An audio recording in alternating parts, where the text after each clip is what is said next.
Welcome, listeners. We have a very special guest today, Oli Marlow-Thomas, a man who has gone on a very unique journey. The whole point of this podcast, Pitching Fashion, is to learn from people, get inspired, uncover things that we didn't expect to learn, and every episode seems to do that in one way or another. Oli, to give an introduction, sold his business for over $100 million to Smartly, a leading ad tech business, and has so much to share in terms of what he's been through. Smartly is an AI-powered digital advertising platform that unifies media buying, creative production, and campaign optimization across major social and web channels. When we get told about businesses, we think, where are they? Are they big? Just to give you a sort of sense and flavor of this business, they have customers including Foot Locker, Spotify, Samsung, Warner Brothers, Disney, Uber. They tend to be technology companies who are pretty advanced in the digital advertising space, focused on acquisition, so driving new users. But yeah, we've got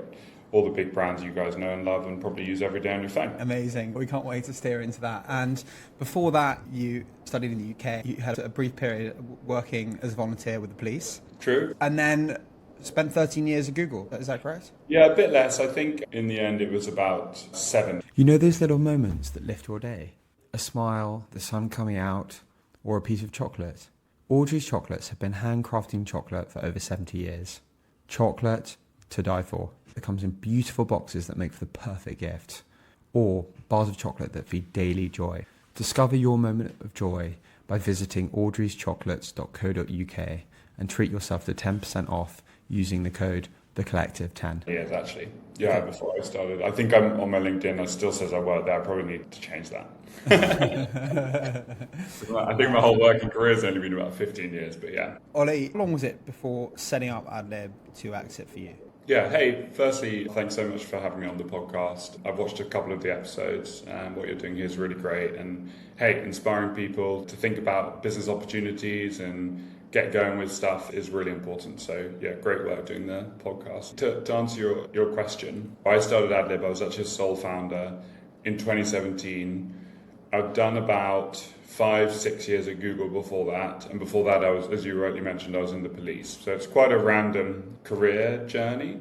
But once we started AdLib, actually from the day we started, which was October 2017, we exited in January 2022. So it took just over 5 years, which is pretty rapid as a general rule for business. The business life cycle generally, on average, it's 8 years, right? So on average, businesses either, and that takes into consideration, by the way, all of those kind of companies that fail in the first year, of which there are many. So the average cycle is 8 years. And so I was really super pleased to get the acquisition done within 5 years. I think, as all founders probably you've spoken to have said, it was extremely hard and challenging, and I was very tired. So it was a great time to exit. It had been particularly tough because it was just after COVID, obviously, which was a tough time for everyone to keep businesses connected and keep employees happy and keep customers happy. It was quite a tricky time. So yeah, it was a short journey in many ways, but we were right on the cusp of some pretty interesting AI technology capabilities, and that was the main reason the company was acquired. Oli, someone says, what's Oli like? A few words spring to mind. I mean, you're a ferocious hard worker. You are a man of serious dedication, and clearly what you've done really shows that you enjoy making things happen, but can also do that. What has it taught you on your journey of setting up a business and exiting that about being human? One thing that I often talk about with founders is there's no doubt about it that when you become a founder, you have to dial up some pretty unattractive character traits. This is me being very honest now. You have to be very direct. You have to be very ruthless. You have to slightly fabricate the truth, because a lot of the time you're learning from the customer or from a potential customer, like what they're going to buy, right? The best businesses are built, there's this analogy that you're building the plane and putting it down as you've gone off the side of the cliff, you're pulling in the wings, you're ratcheting them on, you're ratcheting the engine, you're trying to start the propeller. And dialing up those unattractive traits is not something that is appropriate for everyone. A really important part of scaling a business is almost always, as a founder, you have a team that you start with. And within a couple of years, that team of very scrappy but capable people needs to be replaced by more management, right? So if you're scaling correctly, you then need to find a different kind of person who's going to help you with the next stage of the business. You also need to manage out underperforming talent. Obviously, that can be quite challenging, and make sure you've got the right people for the job in place. And that constant evolution is tricky. So what I would say firstly is being a founder does require some tough choices, and one of those is being a more difficult person. You need to be very motivated, as you say, very dedicated, working very hard, and unfortunately you need to expect that of your team. Otherwise you won't be successful. I'm yet to see a company where work-life balance from a founder, early stage startup perspective is something that anyone ever talks about. So that's the first thing. The second thing is, you asked about being human. I think through that journey I learned a lot about myself. And some of those things you mentioned are super important. But I think the most important thing, or perhaps the most important skill I've got, is being able to get shit done, right? One of the ways that Barack Obama talked a lot about how he could have plenty of people in his team who could strategize, plenty of people in his team could decide and present different options. But at the end of the day, the people who are able to get stuff done, that was a very small number of people. And that is the skill that is so important for a founder, is to be able to jump from getting the marketing plan done in the morning, to getting the sales lead closed in the afternoon, to being in a dinner with customers in the evening, and being able to do all those things and trying to switch between them is super important part of the role of the founder and the skill set that a founder needs. One of the smartest people I know said to me how he has 4 ways of measuring people in a work capacity. 1 is EQ, 2 is IQ, 3 is someone's morals. Are they going to operate in the right way when no one's looking? So you do need that. And then the final one is the ability to get shit done. So, and you're an operator, and it just makes me think of that saying, if you want someone to do something for you, find someone busy, because they're going to find a way to get it done. Now, on that note of getting stuff done, you've talked to me a bit in the past about how you compartmentalize your time. What are your straight 3 points to people about how to get shit done? Yeah, I think this is probably the most important thing, actually, and it's that you don't obviously have unlimited time, but you need to be very thoughtful about how you use your time. In your 9 to 5 day, I believe very strongly in a new business you should be focused on revenue driving activity. A lot of the time, when you're a startup founder, you can be pulled across many different tasks and roles and responsibilities.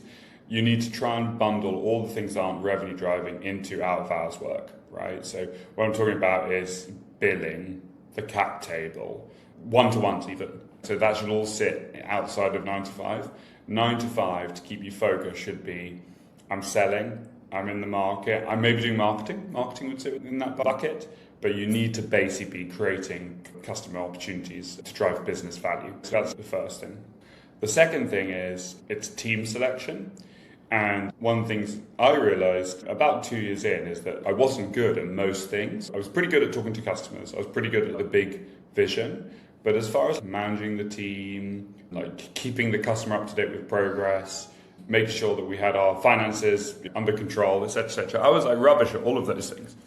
And I remember someone saying to me, and it was a good piece of advice, he was like, I found someone who's way better than me at most things. And I started to get her to do all of this stuff. And the moral of the story is it took me like 2 years to realize basically that there was probably a lot of people out there who are way better than me at most things. And so finding those people is really important. I had a lady called Stacey who's basically way better than me at everything. And so what I learned from this guy, he was like, hey, when I employed this person, I realized that I could farm out all the tasks to her, and I did the same with Stacey. So a good example would be employees would come to me and say, oh, I need a pay rise. Old Oli would have been like, oh, that sounds great, let's just do it, whatever, fuck it. But I didn't really want to do the pay rise because obviously that impacted the revenue, and I was trying to be a good guy and support the staff. When I got Stacey involved, I would just be like, oh, that sounds like a really good idea, you should definitely get a pay rise. But why don't you go and talk to Stacey about that, right? Because she's probably the one who's going to make the decision.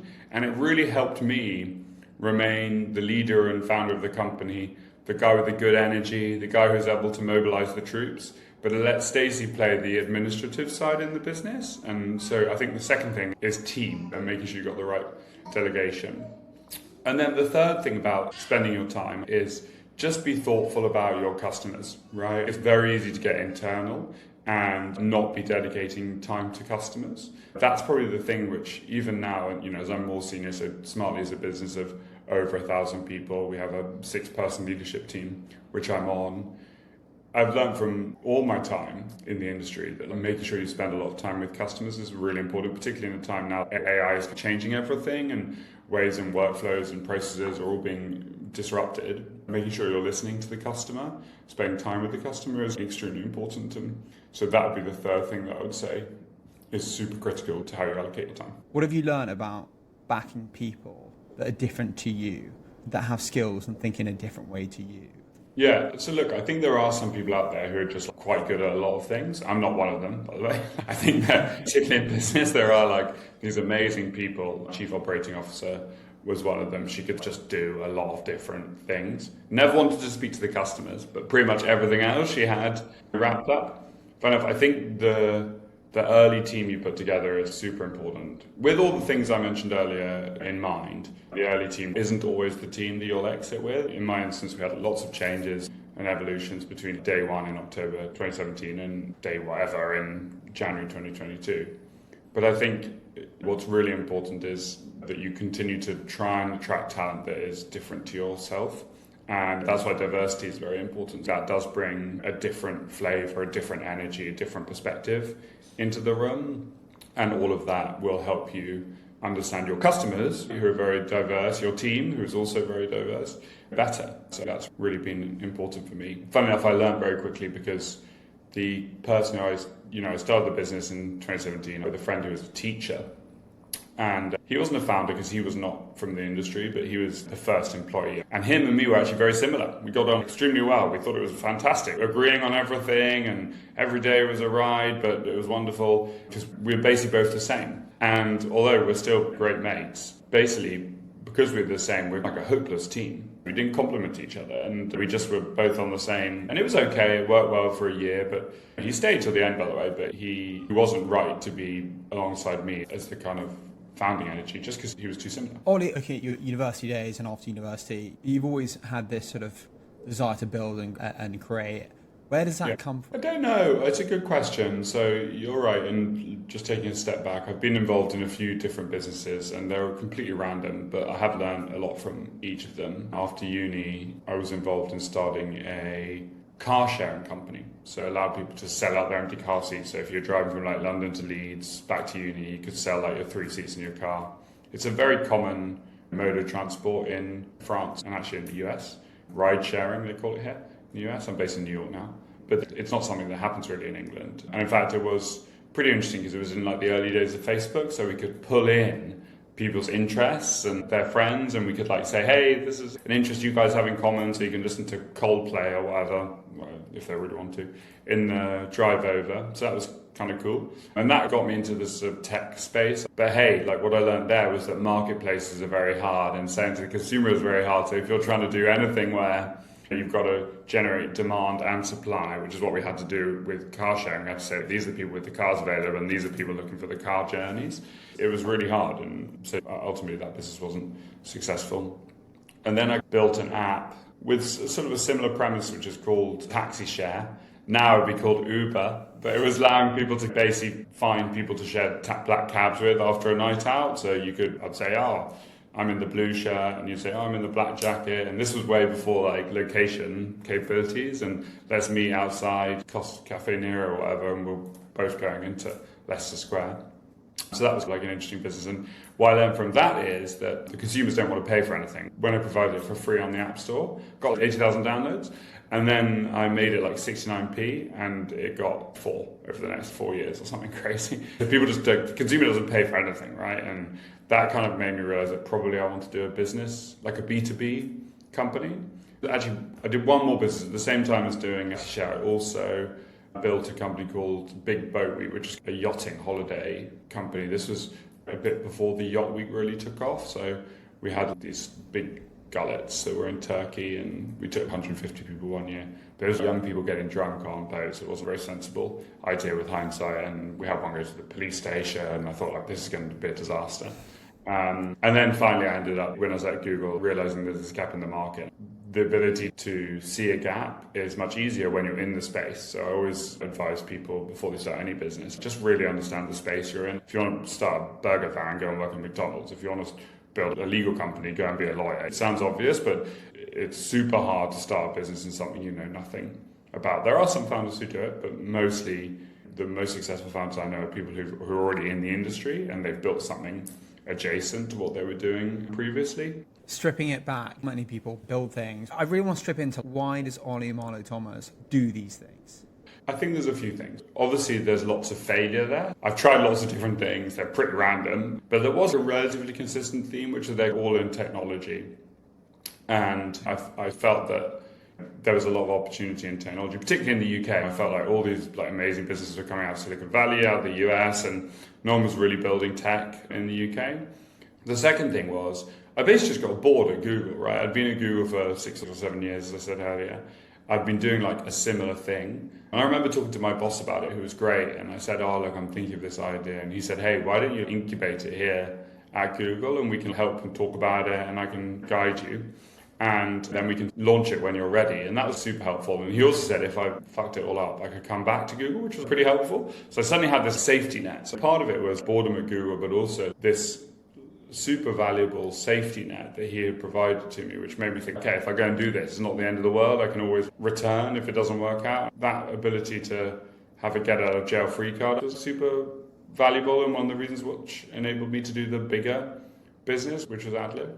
And then the third and final reason is I'm just a hungry guy. I like to keep busy. I like to get stuff done. As we talked about earlier, I don't sit too much on my ass. I'm always thinking of the next thing and plotting and planning a new big idea.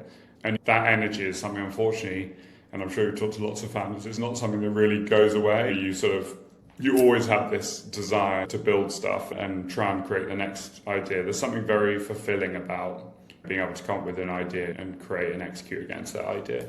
And you get people talking about your idea. That's always pretty cool. And it's always super fun. As I said, I'm now based in New York and I go into these meetings and I'm saying, oh, I'm the founder of a company that's smartly acquired and it's called AdLib. And people are like, oh, I know AdLib. And you're like, wow, okay, I wasn't based in the US, so I didn't even know this whole thing was going on in America when I was building the company. And that's a pretty special feeling to know that people appreciate what you built and saw the value in it and still remember it. Has your relationship changed with yourself or what you want from the world post-exit? It's a good question.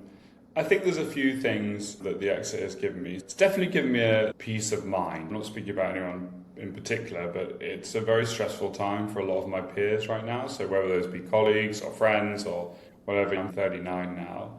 Your life starts to accelerate very quickly. Suddenly you've got a mortgage, and you've got kids and all that kind of stuff, and there's lots of stresses which come with all of that. And I'm very fortunate that I don't have a lot of that traditional stress. I think also you can't really deny that there is a competitiveness. We're all brought up in a competitive life and people want to win, and in some ways I've been very fortunate because I won fairly early, so I don't feel part of that sort of competitive. To do well, I've already done that thing and enjoyed doing it. I took some big risks when I was younger, and to fund that, by the way, I sold my flat, which was a big shout. It did fund it, and I think that competitiveness, as I say, is definitely, or not having that competitiveness has definitely helped me have more of a chill approach to life. There is, to the point I ended on last time, there is a hunger in an entrepreneur which can be quite unsettling.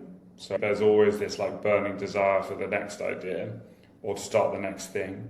There's also some level of expectation. It's quite interesting. I started smartly. I think I've been there 3 or 4 years now, and the amount of times I get asked, oh, what's next, is really interesting. And actually what I say is I'm quite enjoying what I'm doing. I'm learning in a bigger business. My boss is phenomenal. She's on the board of Adobe and a very high-powered individual in the US. And I've got amazing exposure to her, learning a lot from her. And I'm not rushing to do anything next, to be honest. I also think the AI stuff will settle and then the opportunities will really appear. You want to wait for the first wave of excitement and enthusiasm just to calm a bit, and then you can start to see the real gaps, in my view, that appear in the space. But yeah, so I think that last thing is important. People have an expectation that I'm going to do something immediately or start another company straight away or come up with a big idea, and that can put a bit of pressure on, but I've kind of found ways to deal with that and just say, oh no, I'm happy with what I'm doing at the moment and probably will do something, but not right now. You're in a city with big dreamers, hard workers. What do you really like to see from the people that you spend time with? I'm fortunate enough to be able to work with a lot of my friends. So that's an amazing Opportunity. The last few years, we've been on a journey that people who are ad-lib with me, and something that's super cool actually is all of them have stayed. So I don't think anyone who was in the leadership team, or there's one person, but everyone else has left and is still part of the business that acquired us, which is quite cool. I'm very lucky that I get to work with all my friends every day. That is a real pleasure. I spend a lot of time working, but to be able to work alongside all my pals is a really special thing. I still love and get energized by new ideas, right? And a lot of the time in my current job, I spend time thinking about what the next shift in the industry is and how AI is going to disrupt this specific workflow, or what the opportunity is with digital creative, which is something that obviously I spent a lot of time on. So I think still looking for people who are going to challenge me and want to talk shop around ideas. I'm always super interested with that. In fact, you asked me earlier about what is important in someone looking to start a company. The get shit done thing is really important. The other thing that's really important and gets bashed out of people as you get more senior is to come with ideas. At the top of a business, actually, what you need is ideas. There's plenty of middle managers who can execute. You need different ideas, different ways of thinking about things, so you can pivot and weave and adjust the business to continue to grow. I was talking to a founder the other day. His business IPO'd. He's no longer involved in it. And he talked about this book called The Second Mountain. Mountain one for him was financially getting secure. Now he's super involved in funding the arts. Is there a world that you like to commit to outside of the ad tech environment? And maybe that's on just a family level where you're just really supporting those that are really dear to you. Or maybe you have a real niche obsession about some hobby and you're actually diving into helping become more accessible, this sort of very niche, quirky card game. No, look, definitely got some niche hobbies. Right now, I don't know how old the guy was, but I'm still pretty young, and I think I'm not going to say sign off, I'm going to say to pivot. I think to pivot to something that was solely about fulfilling my dreams and desires would not be timed quite right. I'm still in an industry that is exploding. I'm in an industry that is innovating very quickly. It's probably the most disruptive time for our industry in 20 years. There was the internet, then there was the mobile phone, and now there's AI. And in technology, that opportunity is one not to be missed. I'm not saying that at some point I won't become extremely interested in card games or something, or build my own Monopoly game. We will, but for now, there's so much going on in my industry. I'm quite happy in the space, and I'm young enough to still capitalize on it, and I still enjoy it a lot. Let's jump into this, because taking a step back, ad tech, really it's about how can people spend their advertising in a more clever way to achieve their goals, acquire customers, get people hyped about a brand. So many amazing things, and brands cover every single bracket of consumer spend. Is there something counterintuitive that's true around good content? Firstly, just taking a step back, because I think sometimes advertising is deemed a bit of a dirty word, but at the moment, every single experience you have online is funded by advertising.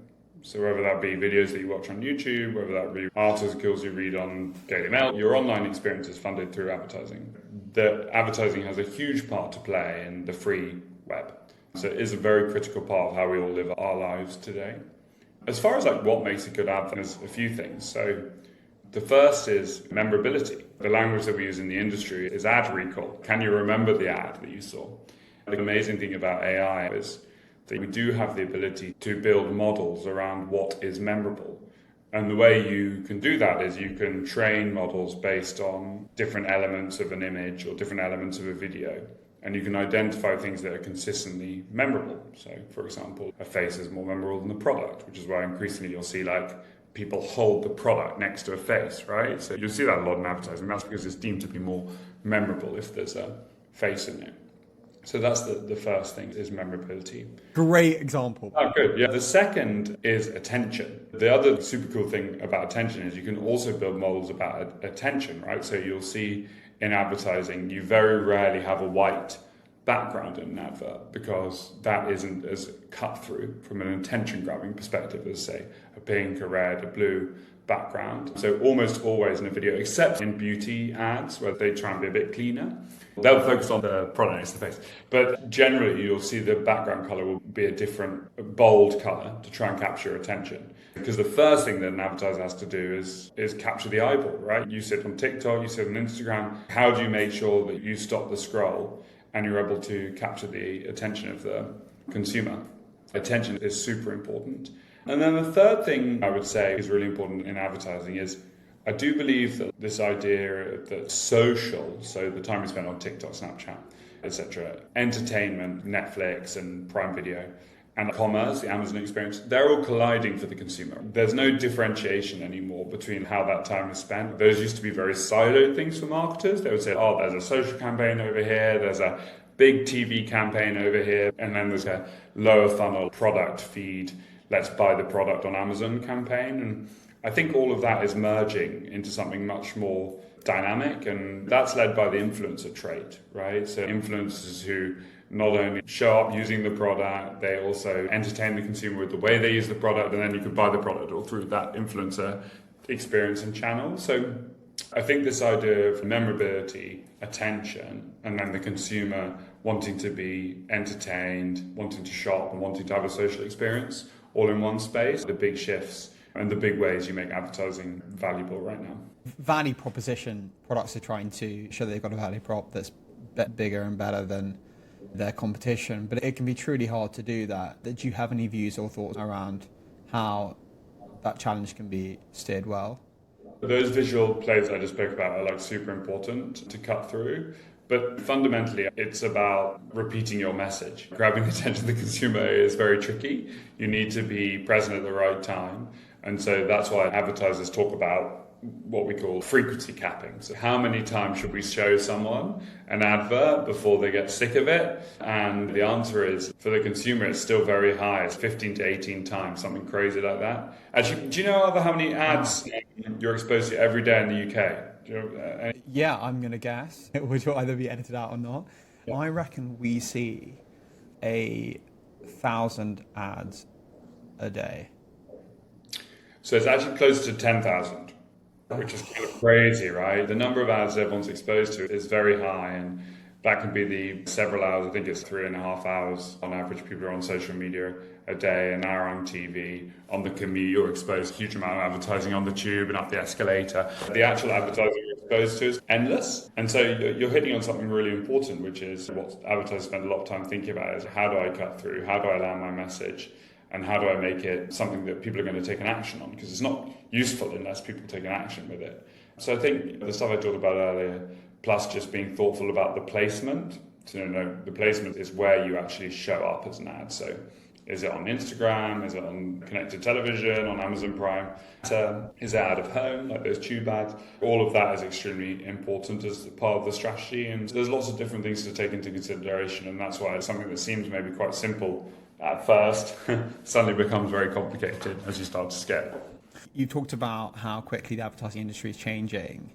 And with that, you will certainly, as a business, as a leader in that business and that industry, you will be getting a flavour of where things are heading, short term, medium term, and long term. For the consumer, how do you see people interacting with brands in not the medium and short term, but in the long run?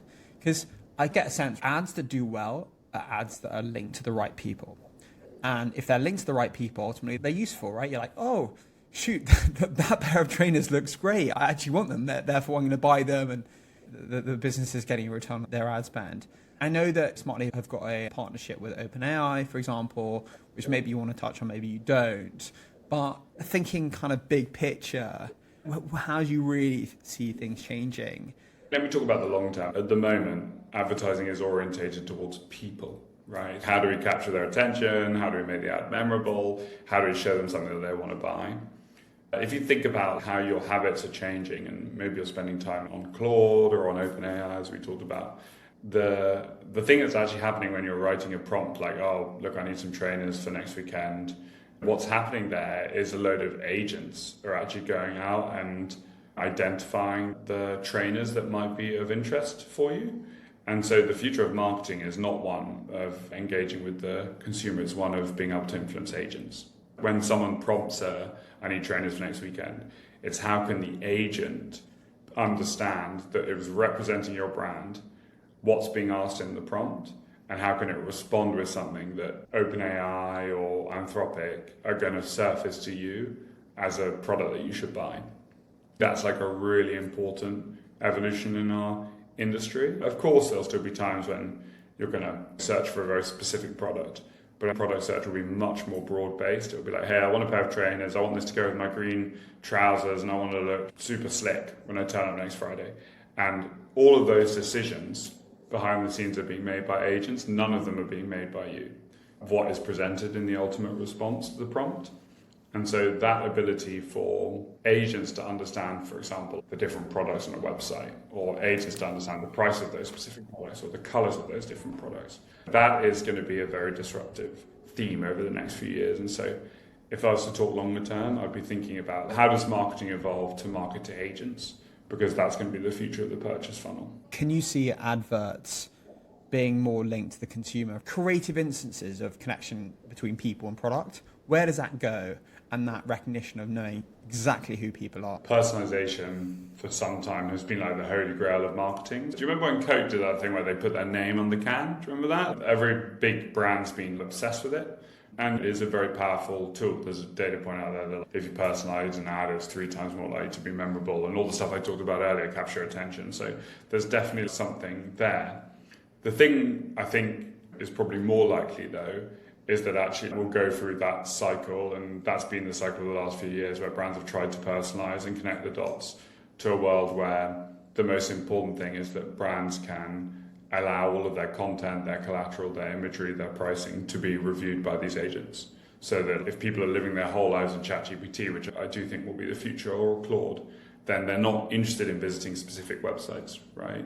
They're not interested in going to Nike to review the shoes. What they actually want is Claude or their own agent to select 3 trainers across Adidas, Nike, Reebok or whatever to show them, and then suggest one that they think is best based on price point and color, etc., etc.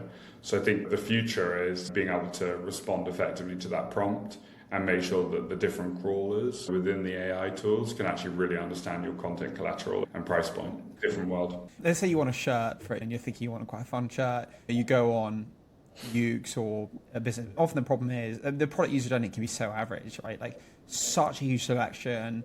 You're filtering, even filtering for houses, right? You want a house with a balcony or a rooftop in Rightmove. I mean, I would have thought is the biggest platform for searching property. And the search criteria are pretty appalling if you look at and you consider surely how technology can understand what we want and how search criteria just doesn't match at all.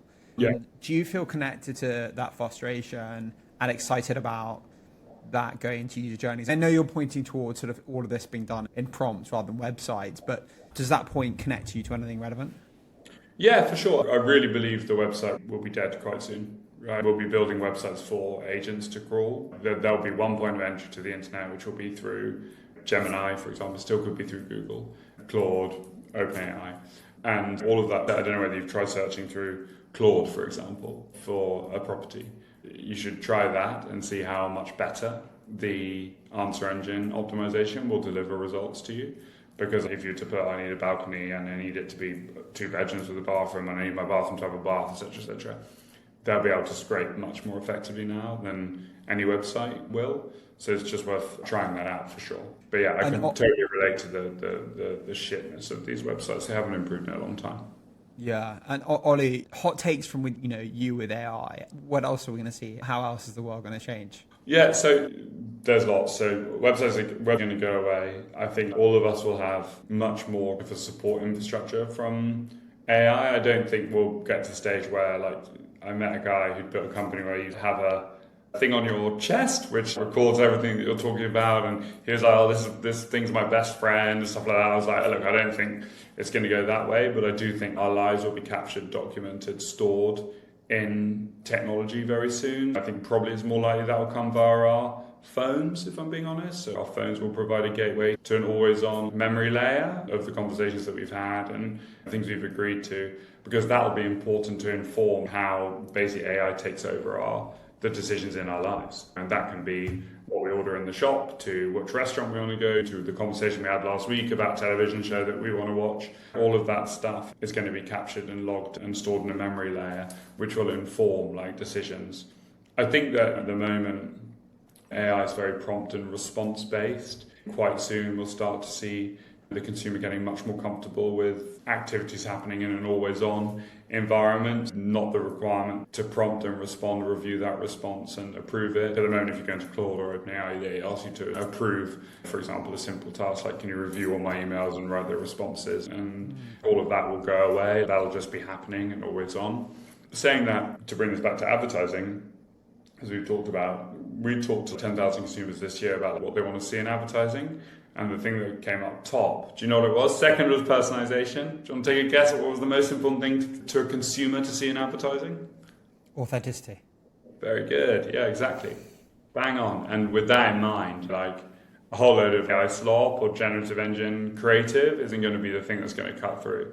So all of this stuff is super important, but the human side is really going to matter. And a good idea is something still that is often not something a generative engine will come up with, because they look for themes and trends and consistencies. And do you remember those "You've Been Tangoed" ads? Do you remember those ads? No. Maybe a bit young. They're kind of crazy. It was like someone would open a can of Tango, it's like an orange drink, and then the person would get blown away by orange froth or something like that, and it was like, "You've been tangoed." And they're crazy memorable ads, but no AI engine would ever come up with that, right? The greatest ad in the world, or the ad that was voted the best in the world, was the Guinness ad, where there's these guys, surfers, who are surfing on a wave. It's basically about how you wait for your Guinness pint.